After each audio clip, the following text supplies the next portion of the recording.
aujourd'hui, vous allez nous parler un peu des Wing Unit V2 avec la D-Lab. Il y a 2 modèles. Ouais. On commence par celle-là peut-être. Qu'est-ce qui change cette année sur les units? Le premier gros changement qu'on voit tout de suite, pour moi, c'est déjà les poignées rigides. Où ça, vraiment, moi, ça m'a beaucoup changé.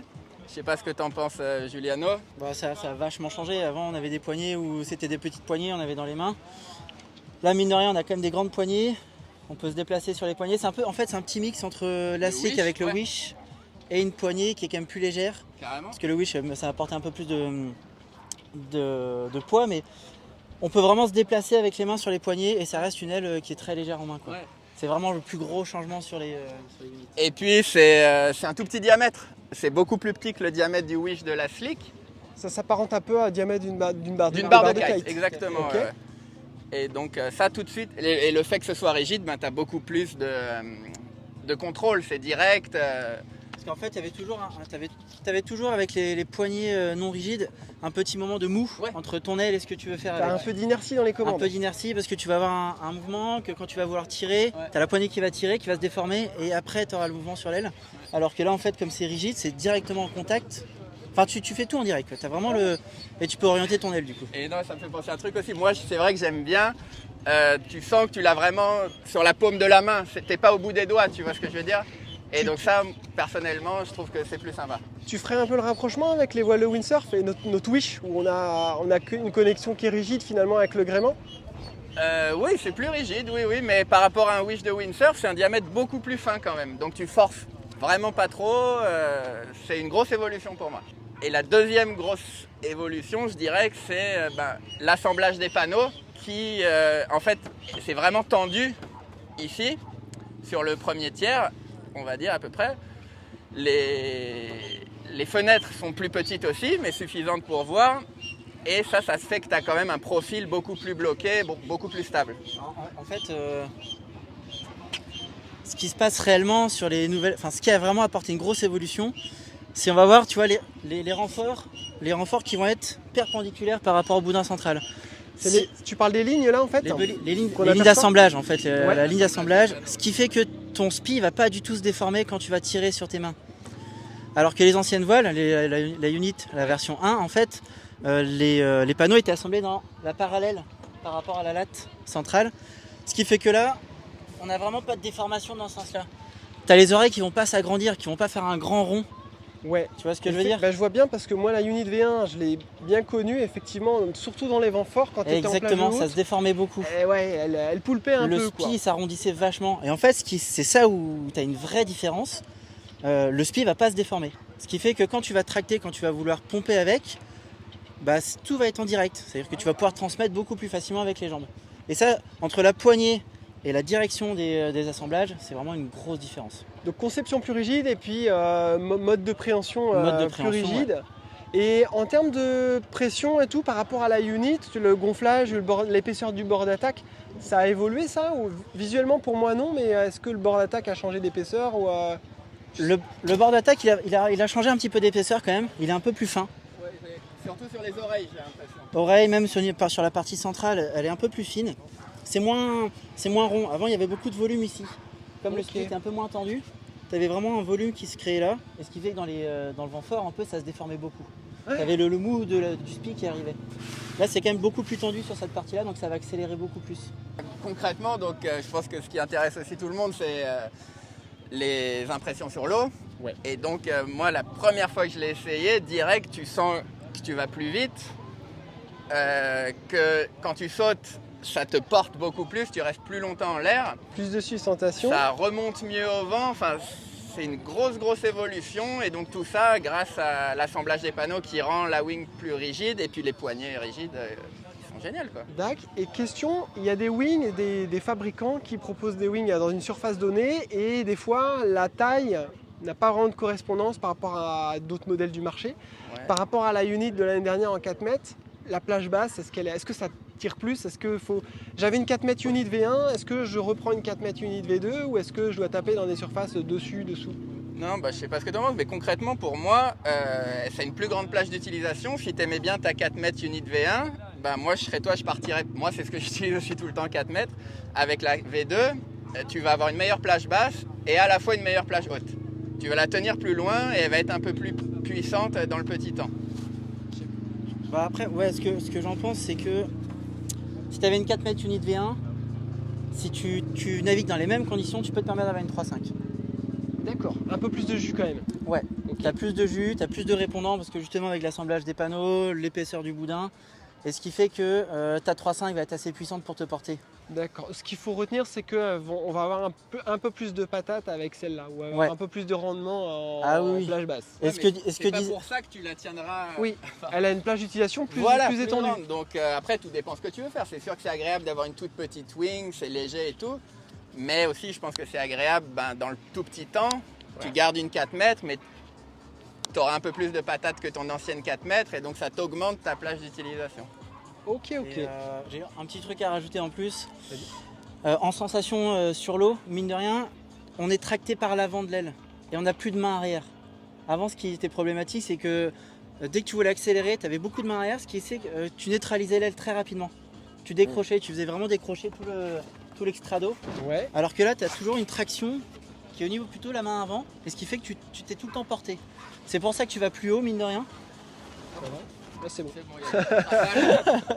C'est pour ça que tu vas plus haut, c'est pour ça que tu vas caper plus, tenir plus longtemps ton aile quand tu veux accélérer, parce que tu as toujours une sensation d'être tracté vers l'avant. D'accord, donc au portant, on a des ailes qui au largue, chez certaines marques, ont tendance à saturer un peu. Exactement, parce qu'il y a beaucoup de main arrière, ce qui fait que ça neutralise l'extra d'eau. Ok. Donc ça, tu as une grosse différence vraiment. Tu as la construction, le ressenti sur l'eau, même la maniabilité du coup de l'aile. Elle a un shape qui est quand même différent. Et elle est plus rapide, elle est vraiment agréable parce qu'elle est vraiment plus dynamique sur l'eau. Et donc je pense que j'ai pas pesé exactement, hein, ça je sais que tu fais très bien, tu pourras nous dire. Mais en tout cas, tu as une impression un peu plus léger, quoi. Elle donne une impression, elle paraît hyper légère, quoi. Elle sort à 2,2 kg la Unit V2. Ok.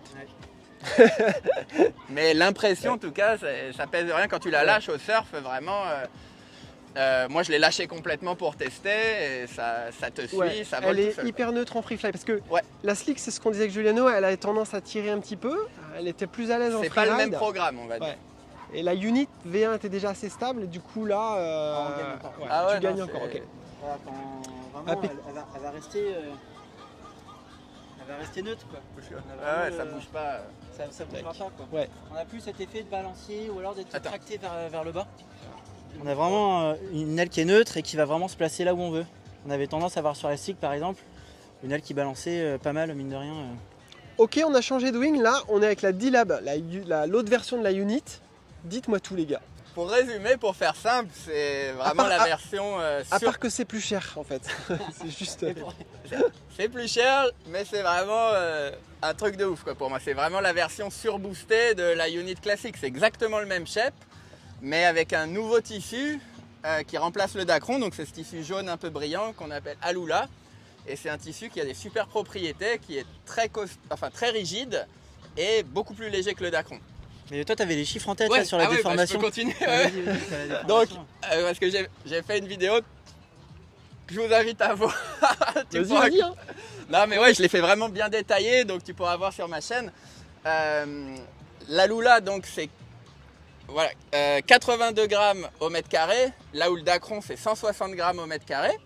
Et surtout, ça, on y reviendra tout à l'heure, mais c'est surtout la rigidité qui change beaucoup du Dacron. Ils ont fait des tests en machine comme ça avec des étirements et donc le Dacron à 600 newtons ça se déchire et la Lula ça allait jusqu'à 1200 newtons. Je crois pas me tromper dans les chiffres, hein, c'était à peu près ça, je l'ai fait il n'y a pas longtemps, mais donc c'est vraiment une sensation de rigidité qui rend la wing ultra performante, quoi. Donc elle est plus légère mais c'est plus costaud et plus rigide. Ouais, en gros c'est ça, ouais, c'est vraiment... Le gain de poids, tu me donnais les poids tout à l'heure. Oui, alors on dit que la Lula c'est 2 fois plus léger que le Dacron, mais par contre, sur toute la construction, elle n'est pas 2 fois plus légère que la Unit V2 parce que il y a quand même une grosse partie. Tout ça c'est identique à la Unit V2 en fait. Ouais, c'est un peu plus léger, mais c'est beaucoup plus rigide. Et ce que vous clarifiez tout à l'heure, c'est que la Lula, on le retrouve uniquement là sur ce qui est jaune sur la wing que tu tiens là. Donc c'est vraiment la latte centrale et le bord d'attaque. Voilà. La toile de spi, le corps de l'aile, ça reste similaire à la Unit normale. Les mêmes poignets, c'est tout pareil. Ok. Alors, après on va nous demander, mais ok, c'est plus rigide, c'est plus léger. Ça, c'est les chiffres qui vont donner ça, mais c'est quoi en sensation quoi. Pourquoi je vais la prendre? Et là où ça va être beaucoup plus performant, c'est vraiment le retour que tu vas avoir avec ton aile. C'est-à-dire que comme c'est rigide, tous les mouvements que tu vas faire avec tes bras, tu vas le ressentir, pouvoir retransmettre ça beaucoup plus rapidement avec tes jambes. Ce qui fait que c'est plus performant dans ce sens-là. Et même dans les plages hautes ou plages basses, ta rigidité va te donner une aile qui ne va pas se déformer avec le vent et pas se déformer au pumping aussi dans les plages basses. Donc si tu es bien calé, en fait, tu vas avoir un rendement qui est beaucoup plus performant. Et pareil, quand tu es au près, si tu vas commencer à venir vraiment tirer fort vers toi pour caper, bah, tu n'auras pas les oreilles qui vont se déformer. Donc même principe, tu gagnes en performance sur les... Alors c'est du détail à chaque fois, mais dans le ressenti, tu gagnes vraiment plus, quoi. Elle est un peu plus performante que la Unit V2 qui est déjà franchement top, qui est vraiment déjà une grosse amélioration. Mais là, la Lula, vraiment, ça permet d'avoir une wing plus rigide, donc tu vas plus vite. Je disais tout à l'heure sur la Unit V2, quand tu sautes, et ben ça te maintient vraiment l'air, tu redescends plus doucement. Là, c'est encore plus flagrant. Et ce qui était flagrant aussi, c'était que j'allais un peu plus vite avec la D-Lab et je remontais mieux au vent aussi.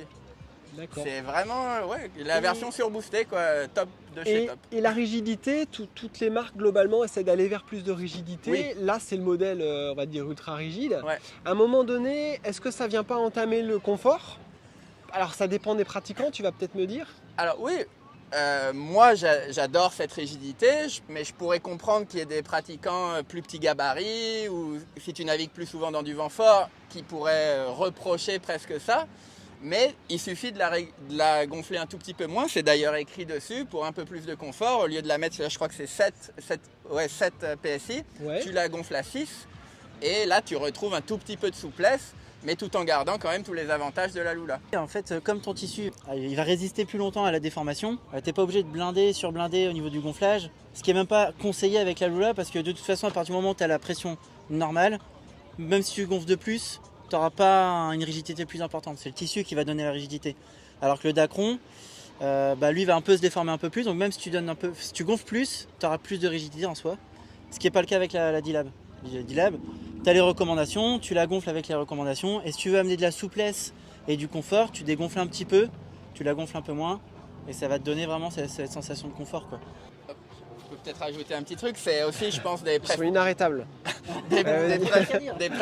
personnelles. Il y en a tout simplement qui vont aimer cette rigidité, pour notamment, je trouve, ça t'apporte beaucoup de puissance pour décoller dans le tout petit temps, au pumping.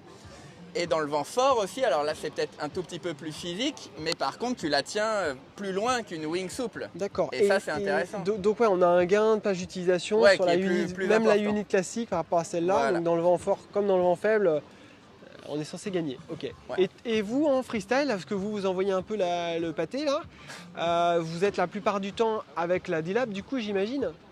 Ouais. Et moi j'utilise que 4 mètres. Enfin j'avais que 4 mètres et avec une 4 mètres à partir de 12-13 nœuds je commençais à être pas mal. Et je l'ai poussé au plus loin jusqu'à environ 30 nœuds. Enfin en windsurf ça naviguait en 4 mètres, 4-2 à fond. Alors c'est sûr que j'étais toilé mais j'arrivais quand même et donc ça montre vraiment que la plage d'utilisation elle est accrue avec la construction de la Lula, quoi. Mais du coup en freestyle, quand tu vas faire tes manœuvres, comme c'est plus rigide, tu as une aile qui est vachement plus réactive. Ça tourne plus vite. Ça tourne beaucoup plus vite sur elle-même, quoi. Donc en fait, tous les moves que tu vas envoyer, où tu vas vraiment mettre de la rotation et de la vitesse, tu vas le garder avec toi. Donc ton corps y va, mais l'aile aussi y va, quoi. T'as pas une sensation d'un petit temps de latence entre ton aile et toi quand tu as fait la rotation. Et j'imagine qu'à la réception aussi... en fait, elle se déforme moins également. Ouais. Et du coup, tu vas popper beaucoup plus vite, quoi. Tu vas rechoper du vent vraiment plus rapidement, quoi. Mine de rien, c'est un matériau qui est très haut de gamme. Donc sur le rangement et sur l'entretien de l'aile, ça demande un peu plus d'attention. Le Dacron, on peut le rouler n'importe comment, il se déforme bien, il va pas faire de marque. Tu peux le rouler, les ailes de kite, on les roule, il n'y a pas de souci. Mine de rien, la Lula, comme il est un peu résistant, il est plus raide en soi, quand on touche, on a une sensation de raideur. Il faut quand même rouler son aile avec le tissu qui soit à plat, qui soit pas roulé n'importe comment, avec des plis et des pics, tu vois, dans le tissu. Un peu sur la logique d'une voile en monofilm en windsurf. Exactement. On est obligé de faire quand même gaffe. De pas donc l'idée c'est quand même, on a les coutures là, c'est plutôt quand elle se dégonfle, de mettre le tissu à plat et après venir rouler ton aile. D'accord. et vraiment attendre que ça soit bien dégonflé parce que ça demande de l'entretien, mine de rien. C'est du haut de gamme, il ne faut pas sortir de l'eau pleine de sable et la rouler et puis attendre 2 semaines après de naviguer avec. Il y a quand même, c'est hydrophobe, donc mine de rien, tu as un petit revêtement par-dessus. Il faut pas. Faut prendre soin. Ouais. C'est une aile qui coûte cher, mais il faut en prendre soin aussi. Ça roule. Merci les gars. De rien, merci à toi.